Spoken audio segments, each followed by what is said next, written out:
So yesterday we have discussed about prime numbers. So let us just quickly recap what we have discussed in the previous session. So we said that to check a number n, whether it is prime or not, to check a number n, whether it is prime or not, we need to check, we need to check whether n is divisible, whether n is divisible by any prime which is less than root n, by any prime which is less than root n. This is what we have discussed yesterday, right? Next we have discussed the fundamental theorem of arithmetic, right? In that we said that every natural number greater than n can be expressed as product of primes. Every natural number greater than n is a product of primes. Yes. So this means that every natural number greater than n is divisible by a prime, is divisible by a prime, right?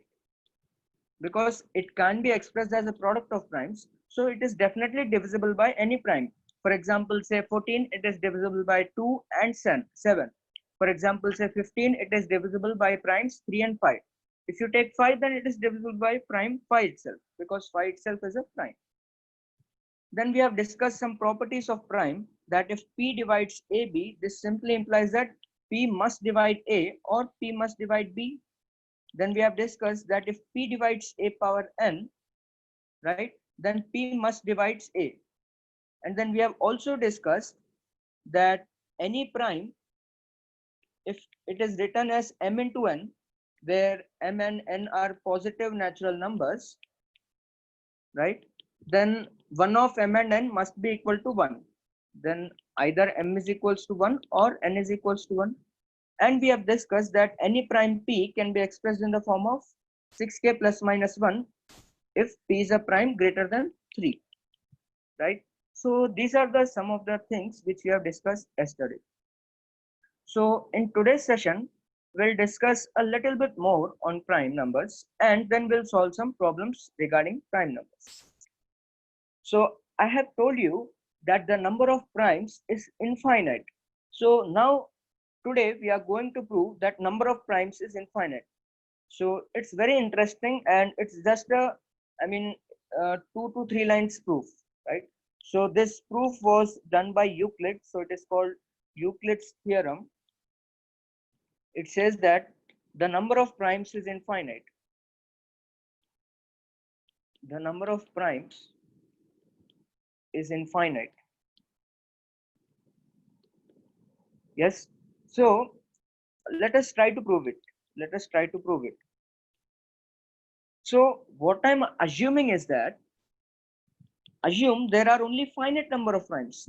Assume that there are only finite number of primes.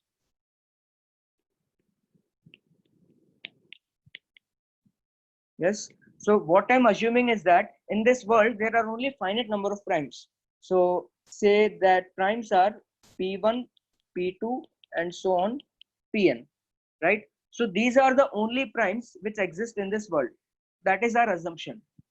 Now consider a number n, right? Consider n which is equal to p1 into p2 into p3, so on, pn plus 1. Fine.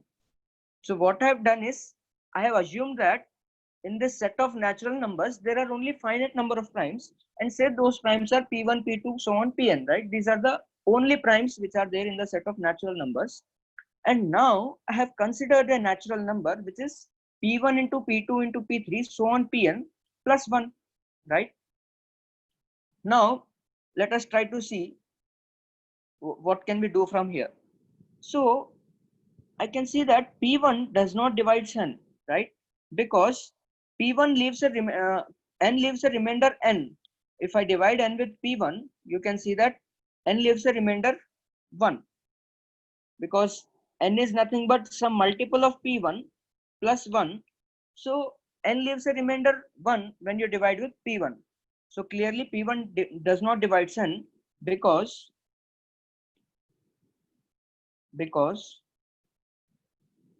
n leaves a remainder 1 when divided with p1, and similarly you can see that p2 also does not divide n because same story, p2 also leaves a remainder of 1 when you divide with p2. Sorry, n leaves a remainder of 1 when you divide with p2, and p3 does not divide n, and so on. Pn does not divide n, right? So we have considered that there are only finite number of primes. This is what we have assumed, and that primes are p1, p2, so on, pn. Now we have considered a new number n, which is the product of p1, p2, so on, pn plus 1, and we have proved that p1 does not divide n, p2 does not divide n, and so on, pn does not divide n. So this new number is not divisible by any of the primes. But this is not possible, right? Because every number, by fundamental theorem of arithmetic, every number is product of the primes, right? So every number greater than 1 can be expressed as product of primes. So every number greater than 1 is divisible by a certain prime, definitely. But you can see that this number n, it is not divisible by any of the primes, right? So this means that the number n itself is a prime, right? Because it is not divisible by any of the primes before, right? So this is a contradiction to our assumption. We have assumed that there are only these many primes, p1, p2, so on, pn, and now we have proved that there is one more prime, right? So your assumption that there are only finite number of primes is false. Fine. So our assumption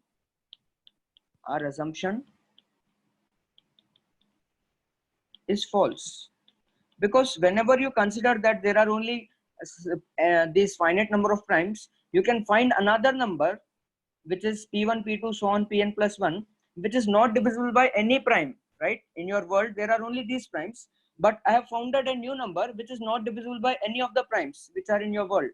So I mean, this is a contradiction, because we told that every natural number greater than 1 is a product of primes, so it is definitely divisible by a prime. So this is our contradiction. So it means that our assumption is false, right?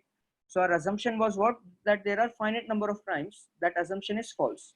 So this simply implies that number of primes is infinite. Fine. So now we have proved that number of primes in the set of natural numbers is infinite. Let us prove one more property. Say this is, I mean, not the property of prime numbers, but you can say that this is a property of composite numbers. So let me ask you a simple question. If I ask you to find 10 consecutive composite numbers, can you do it?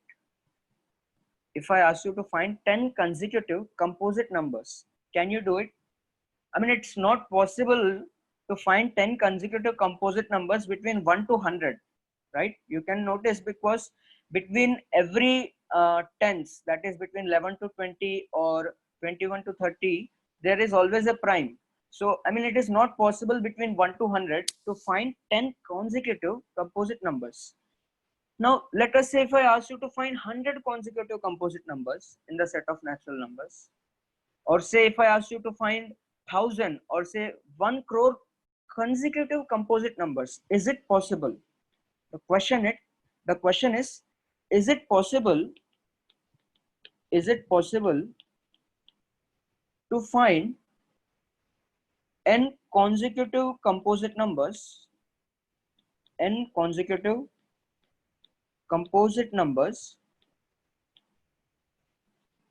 for any n, right? Any n with n greater than 1, and however large n may be.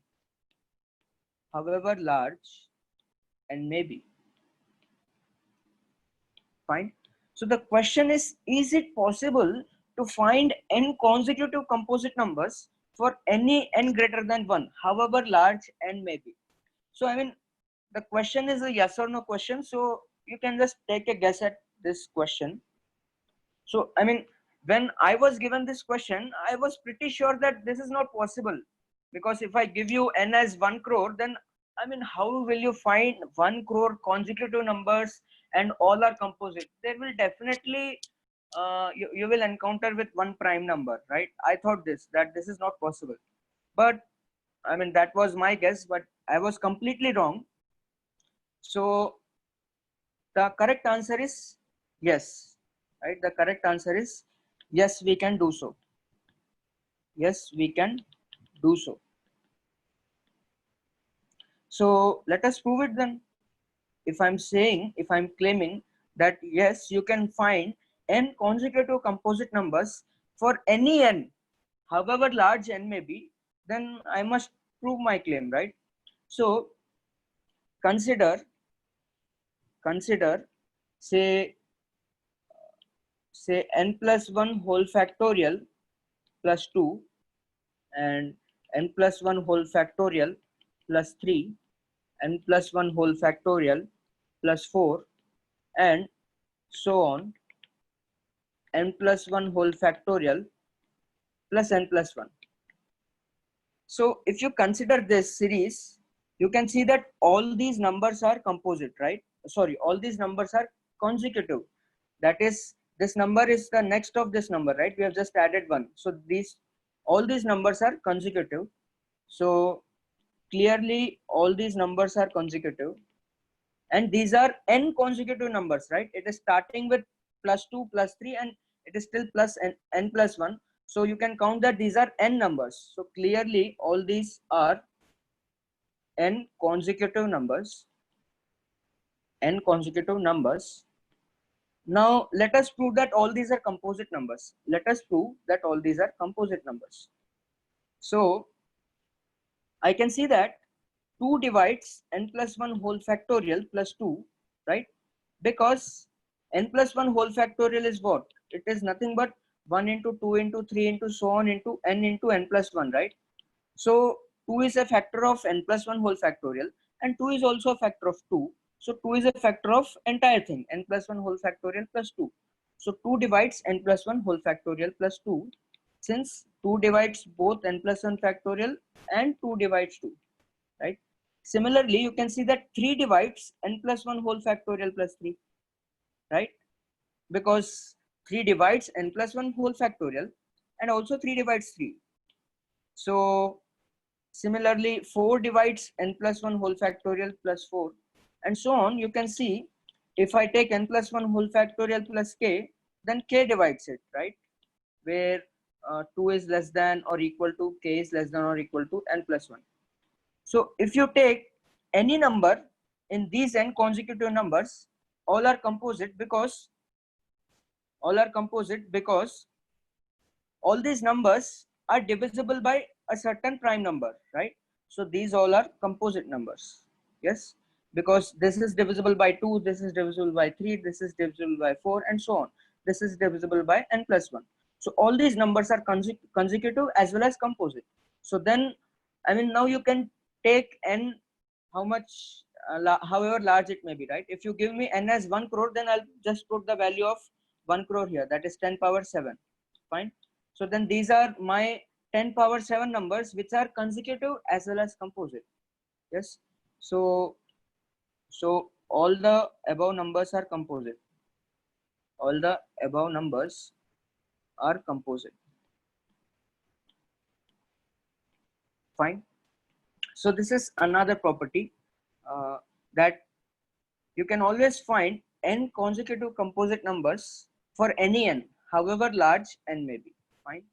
So we have discussed that there are infinite number of primes, and we have discussed this property. So now let us solve some more questions on prime. Let us solve some more questions on prime. So first question. So you need to show that 4n cube plus 6n square plus 4n plus 1 is composite for n is equals to 1, 2, 3 and so on, right? So now I will suggest you to pause the video and try this problem. And if you are done, then you can come back to see the solution, right? So let us discuss. So this is our given number, right? 4n cube plus 6n square plus 4n plus 1. I need to prove that this is a composite number. So what I will try to prove is that this number, if I can factorize it into two numbers, then I can prove that this is a composite number. So I'll try to factorize it. So 4n cube plus 6n square plus 4n plus 1. This I'm writing it as 4n square plus, it is 4n cube plus 2n square plus 4n square plus 4n plus 1, right? So this 6n square I split it as 2n square plus 4n square. So now you can see that 2n is common here. So this would be 2n square is common. So this would be 2n plus 1. And this entire thing 4n square plus 4n plus 1, this is nothing but 2n plus 1 whole square, right? So then in these two expressions 2n plus 1 is common now, and this is 2n square plus 1. Fine. So you can see that this number is a product of these two numbers, and none of these numbers is 1, right? Because if you put n is equals to 1, then this starts with 3 and this also starts with 3. So none of these numbers is 1, and this number is a product of two numbers, so it is composite. So this implies that 4n cube plus 6n square plus 4n plus 1 is composite. Fine. Yes. So let us move to the next question.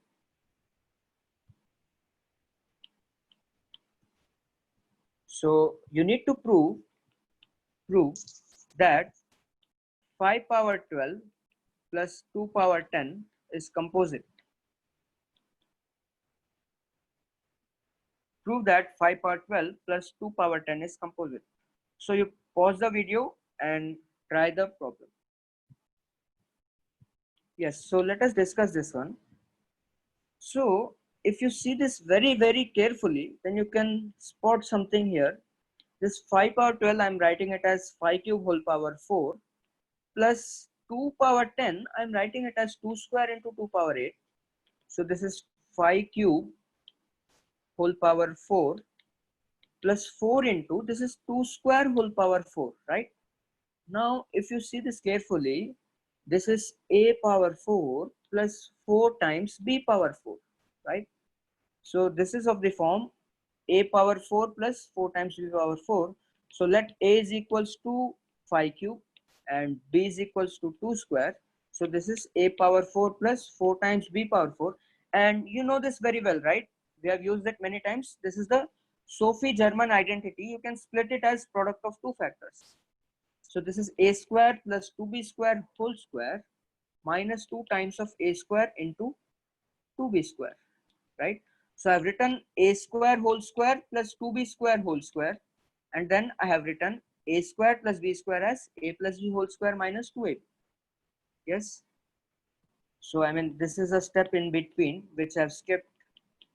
So then I have used a square plus b square as a plus b whole square minus 2a into b.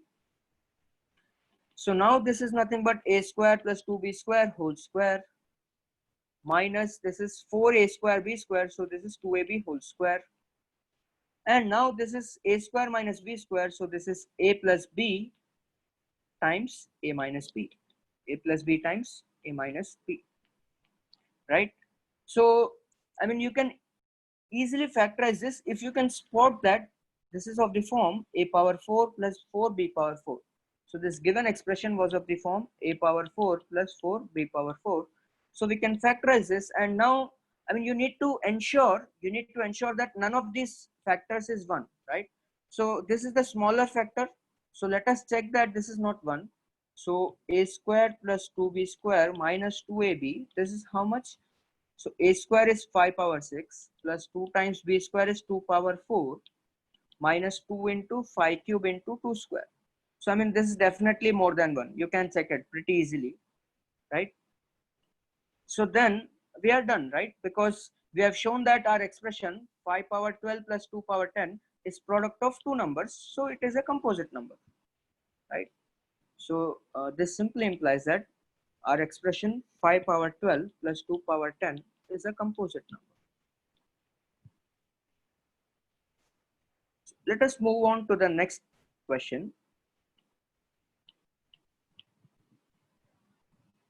So find all primes p, find all numbers p such that all six numbers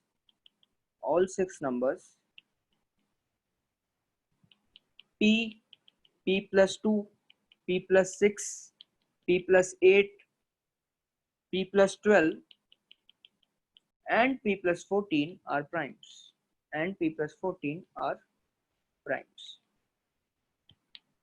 So you need to find all numbers p such that all these numbers p, p plus 2, p plus 6, p plus 8, p plus 12, right, and p plus 14, all these are primes. So you can pause the video and try this.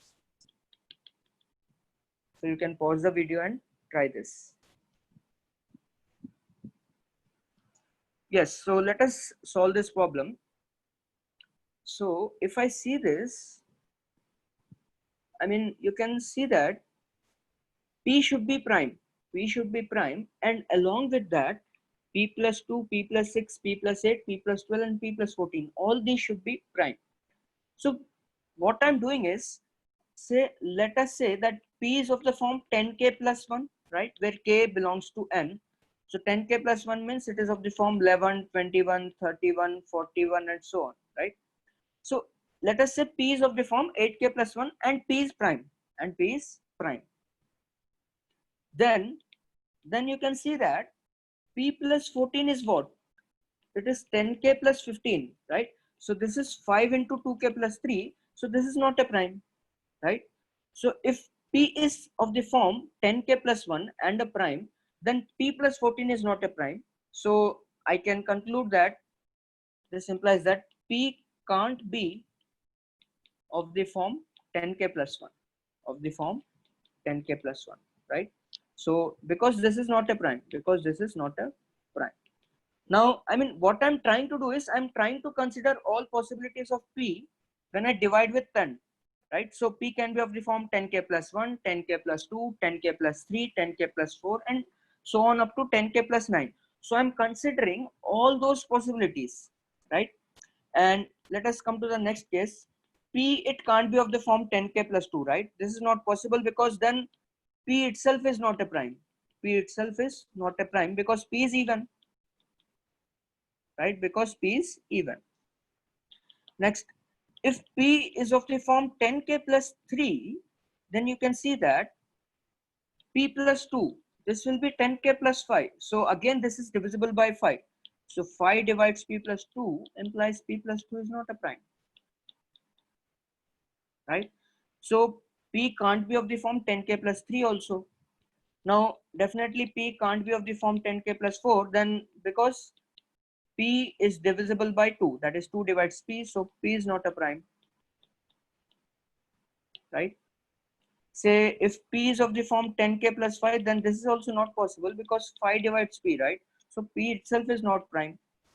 Now say p is 10k plus 6, this is also not possible then because this is even number, so 2 divides p, this is also rejected. Say p is of the form 10k plus 7, right? Now if p is of the form 10k plus 7, you can see that this p plus 8, this will not be prime, right? Then this implies p plus 8 is 10k plus 15. So 5 divides p plus 8 clearly. So this implies p plus 8 is not a prime, right? And p can't be of the form 10k plus 8 because it is even only. And p can't be of the form 10k plus 9 because if p is of the form 10k plus 9, then we want p plus 6 to be prime as well. So next, this p plus 6 will not satisfy, right? P plus 6 would be 10k plus 15. So again, you can see that 5 divides p plus 6. So p plus 6 is not a prime, right? And P definitely can't be of the form 10k, because then 10 divides P and P is not a prime, right? So what we have done is, we have taken all possible P that is prime when we divide with 10. So we have taken P of the form 10k, 10k plus 1, 10k plus 2, 10k plus 3, 10k plus 4, 10k plus 5. And we have proved that all these forms are not possible, right? Because in each and every form, one of these numbers is not a prime, right? But we want all these 6 numbers to be prime simultaneously. Then how is it possible, right? So since we have considered, take a note that we have considered only the numbers which are greater than 10, right? We have considered all the numbers P which are greater than 10, because we have taken P as 10k plus 1 and k belongs to n, right? So this is 11, 21 and so on. So we have considered all P greater than 10. So we have concluded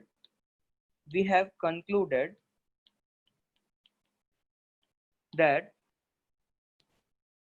all P greater than or equal to 10 are not possible, because one or the other is not a prime, right? If P is 10k plus 3, then you see that P plus, if P is 10k plus 3, then you can see that P plus 2 is not a prime, right? So everywhere we are getting some hindrance, right? So we have concluded that if P is greater than 10, then this is not possible, because one or the other number is not a prime. Now the only choices left are to consider. Now let us consider the primes which are less than 10, that is P is equals to 2, P is equals to 3, P is equals to 5 and P is equals to 7. These things we have not considered, right? Now if P is equals to 2, then clearly P plus 2 is not a prime, right? So this gets rejected. And if P is equals to 3, right, if P is equals to 3, then you can check that P plus 2, which is 5, P plus 6 is 9. So then this is also not a prime, right? If P is equals to 3, P plus 6 is not a prime. So this case is also rejected. So if P is equals to 5, then P plus 2 is 7 and P plus 6 is 11. P plus 8, it is 13. P plus 12 is 17 and P plus 14 is 19. So here all these are primes, right? So if P is equals to 5, all these numbers are primes, right? So P is equals to 5 is a solution, right? Now let us consider one more case, that is P is equals to 7. So if P is equals to 7, then clearly P plus 2 itself is not a prime, right? So this case also gets rejected. So you can see that we have considered all the cases of P, 10k plus 1, 10k plus 2, so on, 10k plus 9. So then we have proved that all are not possible. And next we considered the cases for P which are less than 10. And in that we rejected P is equals to 2, P is equals to 3 and P is equals to 7. And finally we have P is equals to 5 as the only solution. So only solution is P is equals to 5, right? Only solution is P is equals to 5. Fine. So you can just copy the solution, right? You can pause the video at any point and then you can copy the solution. Now let us move to the next question. So the question is, find all triples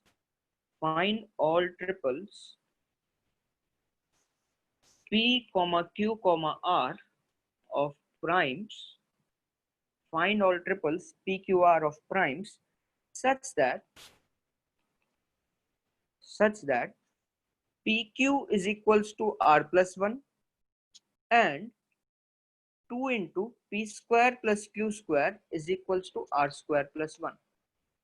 So PQ is equals to R plus 1 and 2 into P square plus Q square is equals to R square plus 1, right? And PQR are what?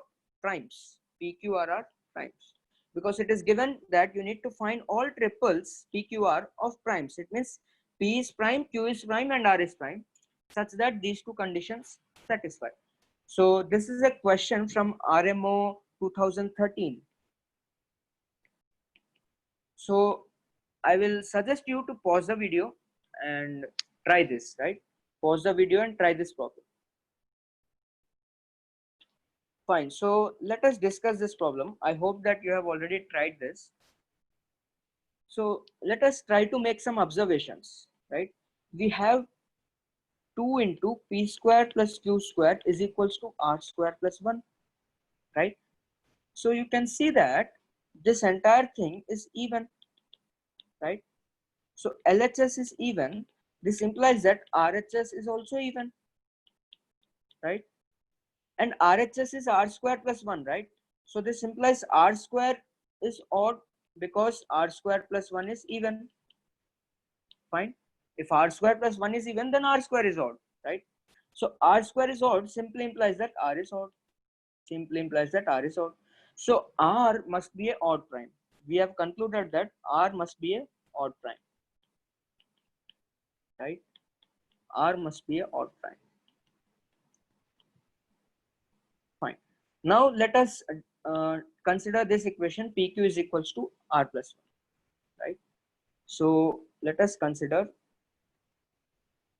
PQ is equals to R plus 1. So since R is odd, this simply implies that R plus 1 is even, right? So R plus 1 is even means what? PQ is even. The number PQ is even. And you can see that P and Q are primes, right? PQ are primes and PQ is even. PQ is even. So then, I mean, primes are generally odd, right? Except 2. But if you take both P and Q as odd primes, then that product can't be even. So we can conclude that one of the primes or both of the primes must be even, right? So this is possible if and only if P is even. I mean, this is possible if one of the primes is even or both are even. If one of P comma Q are even or both are even, right? So let us consider the case, right, when P is even and Q is odd, Now P is even and P is prime, right? We need to find triples PQR of primes. So P is prime. So what is the even prime? This implies that P must be 2 and Q is odd. So now let us try to solve the equations. So if we try to solve these equations, I am putting this P is equals to 2 in this equation. So let us say this is equation 1 and this is equation 2. Fine. So put P is equals to 2. Put P is equals to 2 in equation 1. This will give you 2 into Q is equals to R plus 1, right? I have put P is equals to 2 in this equation. So I get 2Q is equals to R plus 1. And from equation 2, we have 2 into 2 square plus Q square is R square plus 1, right?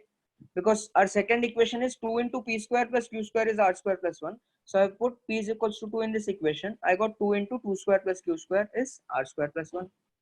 Now we want to solve these two equations and find the values of Q and R. Now this is easy, right? This is just solving equations. So this implies that Q is equals to R plus 1 by 2, right? So now just put Q is equals to R plus 1 by 2. Just put Q is equals to R plus 1 by 2 in this equation. Let us say this is equation 3. So put Q is equals to R plus 1 by 2 in equation 3. And then we'll get a quadratic in R and we'll solve it. So this simply implies that 2 into 2 square is 4 plus Q square is R plus 1 by 2 whole square is equals to R square plus 1, right? So now this simply implies that 2 4s 8 plus R plus 1 by 2 whole square is R plus 1 whole square by 4 into 2. This is equal to R square plus 1. Fine. So this gets cancelled and I get this is 16 plus R plus 1 whole square whole divided by 2. This is R square plus 1. So now just solving this 16 plus R square plus 2R plus 1. I'm taking this 2 to this side. So I'll get 2R square plus 2. and I'm bringing all these terms to this side and making a quadratic in R. So I'll get 2R square minus R square is R square, and I'll get minus 2R, and 2 minus 1 minus 16. So that is minus 15 is equals to 0. So we have got a quadratic equation in R. Now we can solve it, right? You can find its factors. So minus 15 and this is minus 2. So minus 2 you can split as minus 5 plus 3, right? So this is nothing but R minus 5 into R plus 3 is equals to 0. So then you get R is equals to 5 and R is equals to minus 3, right? But R is equals to minus 3 is not possible because R is a prime, so it is a positive number, right? So then we get R is equals to 5 only. So our Q was R plus 1 by 2, right? Our Q was R plus 1 by 2. So this is 5 plus 1 by 2. This is 3, right? So if we have taken P as even and Q as odd, so the only even prime was 2. So we have taken P is equals to 2 and solved for Q and R. We got the values of Q as 3 and R as 5. So P is equals to 2, Q is equals to 3 and R is equals to 5. That is 2, 3, 5 is a solution. Now if you take in the second case, if you take Q as 2 and P as odd prime, right? PQ was even, right? So Q might be even or P might be even. Now I'm taking Q as even and P as odd. So the even prime is 2 only. So Q is 2. And similarly, if you solve this, then you'll get just the reverse, right? Then you'll get Q is equals to 3. Sorry, you have taken Q is equals to 2. So if you solve this, you'll get P is equals to 3 and R is equals to 5. So finally, then the solution is 3, 2, 5. So this is also a solution. This is also a solution. Now, in the third case, what happens if both P and Q are even, right? We got PQ as even, right? PQ was even. So what happens if both P and Q are even? So both P and Q are even means P is equals to Q is equals to 2, since both of these are primes. And now if you just put these values in both the equations, right? So you will get 2 into P square plus Q square as 16, and you'll get R square plus 1 as 10, right? But then this is not possible, fine, because R square plus 1 as 10, you'll get R is equals to 3. But we also have PQ is equals to R plus 1, right? So we have PQ is equals to R plus 1 and 2 into P. Just a second. So if you put these values, P is equals to Q is equals to 2, you'll get 2 into P square plus Q square is 16 and R square plus 1 is 10. But it was given that 2 into P square plus Q square was R square plus 1. So this is rejected because these two are not equal, right? So you will not get any solution in this case. So finally, the only solutions which we have are 2, 3, 5 and 3, 2, 5, right? So therefore, 2, 3, 5 and 3, 2, 5 are the only solution.